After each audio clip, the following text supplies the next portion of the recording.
Hello, welcome back. Got to the point in the guitar build now where it's time to think about the electronics. So I've already put them into a board and I'll show you that in a minute. Now it's a case of soldering them all together and using the appropriate grounding because I don't want it to buzz. And here's the board. So remember, this was an old offcut that I used that went wrong. So I drilled holes in it in the right places, and there's all the components. They're all I did. We've got a couple of volumes, a couple of tones, a switch that toggles between the different pickups. I've got the Varitone switch, and I've also got the socket for the jack plug.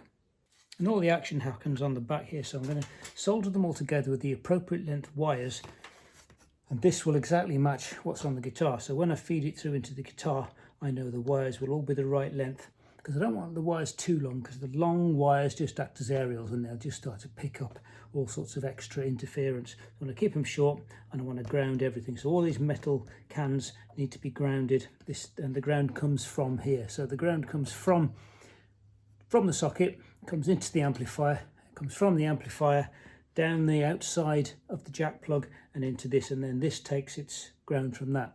Now that ground's passed through to the whole thing. It's passed through to the bridge and to the strings. So that's why if there's a fault on the ground system somewhere and it's unable to connect to ground, and somewhere along the line a live wire touches, then potentially your strings could be live. So that's why you should always be a bit careful of where you're plugging in your amplifier, because there is a very small chance that you could get electrocuted.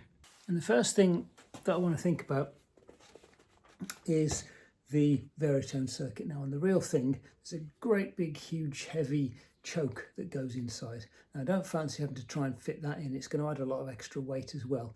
So I'm looking for a modern alternative, and actually a 1.5 Henry choke, which is what this is, an inductor if you like, is available as this. So I found this on eBay. It's basically a transformer, and apparently between the two coils of the primary is 1.5 Henrys is what we need. Now I tested it with a little oscilloscope and a frequency generator, and it looks like it's in that kind of ballpark, which is a lot of Henrys to fit into a little. I mean, normally inductors are measured in millihenries. That's 1,000th of a Henry. So you know, this is like 1,000 times bigger, and actually it's in a fairly small package. Now that's much more easy to use, and what I'm intending to try and do is I'm going to glue gun it onto the side of the switch here, onto the side of the rotary switch for the Varitone circuit, and I'm hoping that I'm going to be able to loop all the capacitors across from there and build a little Varitone circuit within this small space so it doesn't rattle around. If I've got wires and capacitors and resistors everywhere, I'm going to have to put them somewhere, and if they're kind of loose and falling around inside the guitar, they'll rattle. If I can manage to fabricate a little thing just around there, that'll be much more compact. But I've got to watch the height, because if it gets too tall I won't be able to get it in, and if it gets too wide it'll start to interfere with other things. So let's have a go. Before I do that, I'll take the rather drastic step of trimming off the wires on this that I don't need. Now the primary side, it's got a big P on it, is the one I do need. So that means I can take away the legs from the other, and I'm not going to take them all the way to the end. I'm just going to leave a tiny stub showing, and that way if I have got it wrong I've got something to solder onto. So let's just trim these off. 1, 2, 3. Okay, I'll do that. I think I might leave the middle one on for a little while, and then we'll see what happens. And the next thing I've done is I've measured which ones of these little legs correspond to the switches. So I've bent back all the ones that I do not need, all the ones that are wrong, including that one. So the contact is between, there's the main contact, and then here's the 6 that go around the outside that I'm actually going to use. So I've left those straight up. So that gives me an idea of where the capacitors need to go.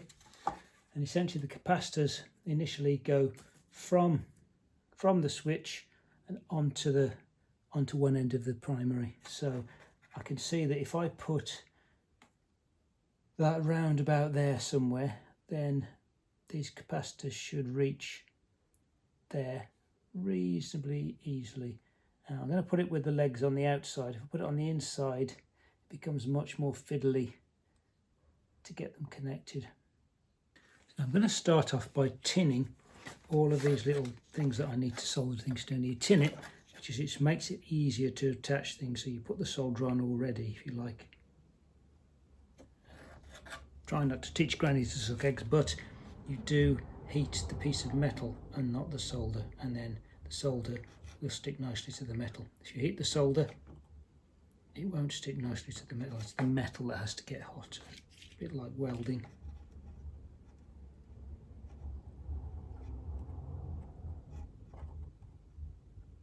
So now that it's tinned, I can now start to think about putting the capacitors on. So I've bent one round to start off with. I'm just going to stick it through the hole there, just with it facing downwards. So here we go. I can melt the solder that's already on there.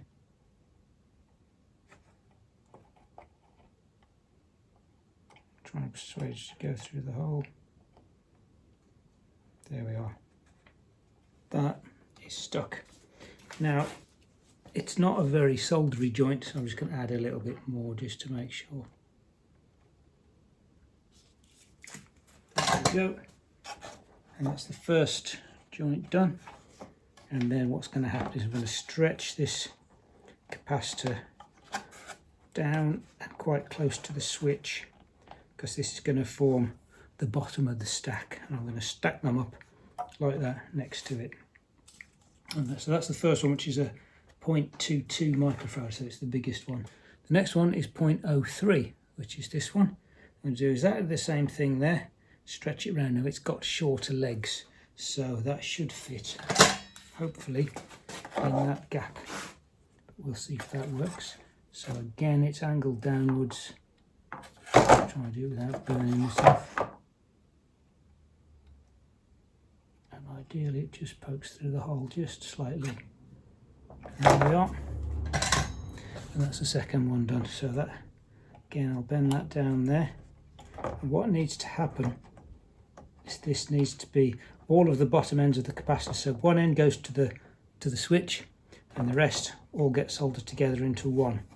So this one obviously doesn't reach as far as the bottom one. We'll make sure it's tucked down so we can get the others on as well.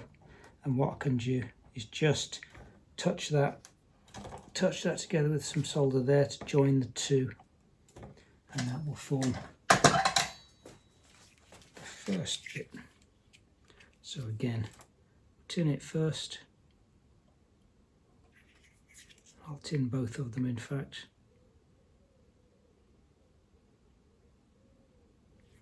And then all we do is hold them together. In theory, they should just stick. Now for this kind of thing, these tiny little wire cutters are really good, because you can really get in there and chop off the tiny bits that you need to chop off. There's some there as well. Do not leave little bits of swarf everywhere either, otherwise they will short out.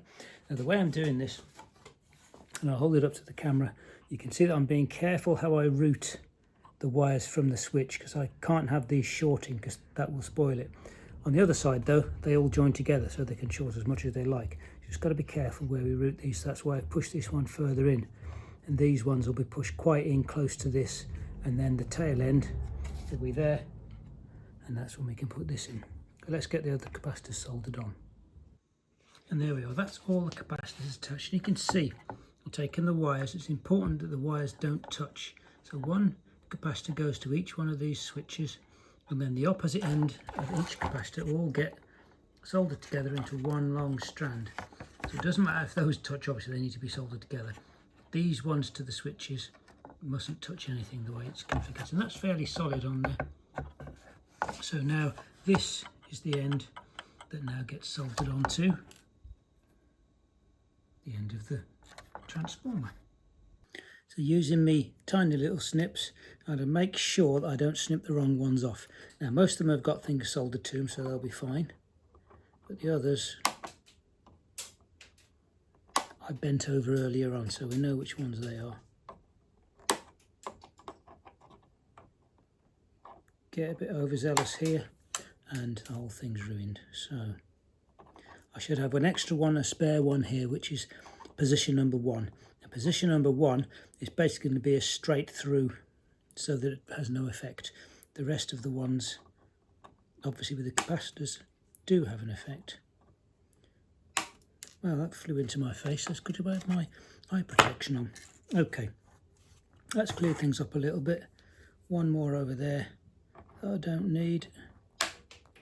And we're good to go with the resistors. I'm going to put the resistors on in a fan shape like this, all coming together, and then I'm going to take a wire from there across to the ground. So let us begin. Bit of solder on there. I'm going to keep them fairly central. There's the first one. Straight away. As I said, carry on round, put all 5 on. So that's the resistors in place and all coming to a point, and that point goes to the signal on the output jack. Next thing then is to fix these in place.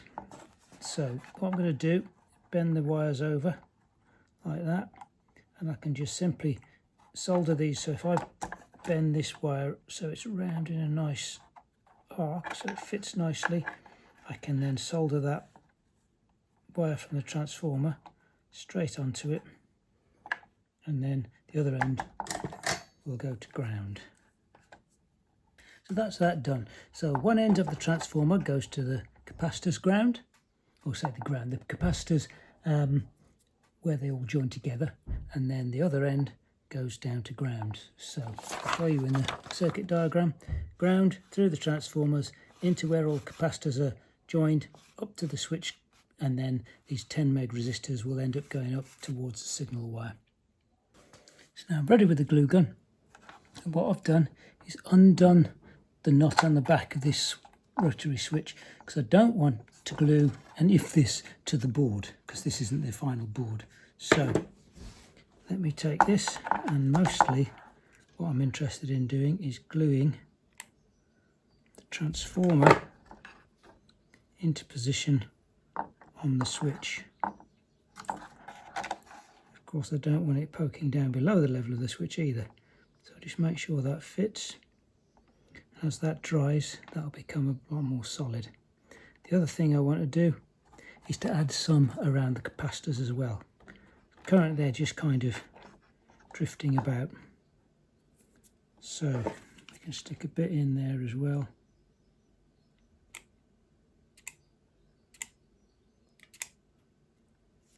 Like that. And I can smooth it off. A bit of tape, because I do not want it sticking out below the level. There we are. And then, as I mentioned earlier, the final bit is to add some glue gun around this ground wire to give it a little bit of strain relief. Okay, that's all in place. So we've got a nice solid strain relief on there. That's nice and fixed. Capacitors are all in place. Now, brain the size of a planet. Looking at the circuit diagram, the other end of these resistors, these 10 meg resistors, actually go down to here, which is one of the switches, which is the central switch, which switches between them. So all those need to go to the tab on here rather than to a separate lump there. So I made a bit of a boob there. So if I just desolder these, I'll start again with the resistors. So I'll take these ones off.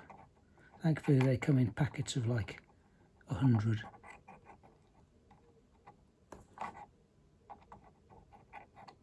There we are. And what we need to do with some new ones is to sort that out. So what we're going to do, each one of these then is going to go essentially across that gap. So we can fan them around there, and actually it'll make a whole lot neater job. The first one then goes across from here.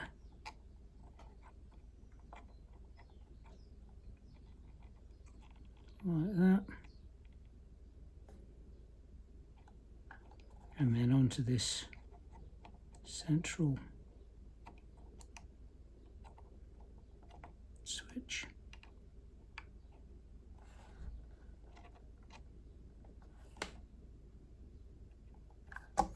And then trusty tiny snips, snip off either end.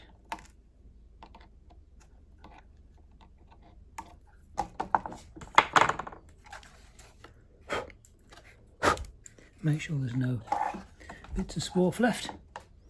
So there's the first one in place, and all I'm going to do is take some more and just go around in that radial, and that's a much neater job. And that means that central point will now be my signal, so that will go to signal over here, and it'll also go through 100k back around to here. So we'll have that final path. So that's 100k, all the others are these 10 megs. So I'll just go around and do that, but I won't bother to film it because you'll be bored. So that's the 5 resistors in place. You can see it's looking reasonably neat. The next is a 10k resistor, and the 10k resistor, as you can see, goes from the spare end of the switch that's not yet connected to anything, and then the other end goes to this one that goes to the middle of the switch, so onto the 10k, onto the 10 megs. So in other words, it goes from this switch straight to there. So again, same deal. This is a slightly bigger resistor than the others. Solder it onto the peg, and then the other end comes round to join the central set. So you can make a neater job of it. Bit of extra solder on the job. And there we are.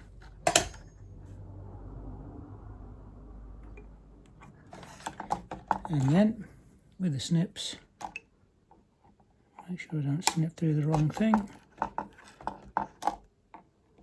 And there we go. And looking a bit more closely, so we've got that central one, so that's to the central sliding switch. That goes to the output jack. The other end of the 100k goes out to there. So that's to match up with the circuit that we've got. This is the mono circuit. So output jack goes to the end of the 100 to the 10 megs, other end, and that also, sorry, goes to the sliding center of the switch and the 100k. Other end of the 100k goes to the actual first position on the switch, which then goes off to all the pickups. Job done. That is the Varitone completed. So there we are. That's the Varitone done. And tune in next time. We'll do the rest of the electrics around it, but that's the most difficult, most complicated bit now out of the way. So I hope you like that. Please press like if you liked it, and please hit subscribe if you want to see some more, maybe the rest of the assembly, and maybe I'll see you next time.